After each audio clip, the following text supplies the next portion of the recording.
பிரண்டைய சமைக்கிறதுக்கு முன்னாடி அதை நல்லா க்ளீன் பண்ணுவோம் இல்லையா, அதோட கணுவை கட் பண்ணிவிட்டு மேல் தோலை நீக்கிட்டு நல்லா கழுவி அதை துடைச்சிட்டு நல்லா கடாயில் நல்லெண்ணெய் இட்டு நல்லா வதக்கிட்டு அதுக்கப்புறமா நம்ம சமையலுக்கு யூஸ் பண்ணணுமா. அந்த மாதிரி நம்ம யூஸ் பண்ணுறதுனால உடம்புல இருக்க கொழுப்பை எல்லாம் வெளியேற்றுமா.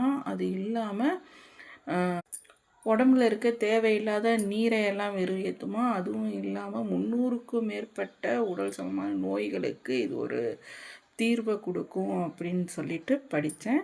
ஸோ நம்ம சாதாரணமாகவே நம்ம எலும்பு சம்மந்தமான பிரச்சனைகளுக்கும் இது ஒரு நல்ல ரிசல்ட்டை கொடுக்கும். ஏன்னா கால் ஃப்ராக்சர்லாம் ஆகிட்டு இருக்கும்போது டாக்டர்ஸ் வந்துட்டு அந்த பேஷண்ட்டுக்கு பிரண்டை எடுத்துக்கோங்க அப்படின்னு சொல்லிட்டு அட்வைஸ் பண்ணுறத நானே பார்த்துருக்கேன்.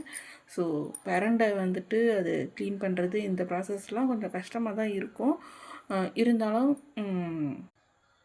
சிரமம் பார்க்காம அதை சமைச்சு சாப்பிட்டு அதோட பெனிஃபிட்ஸை நம்ம கண்டிப்பாக எடுத்துக்கணும்.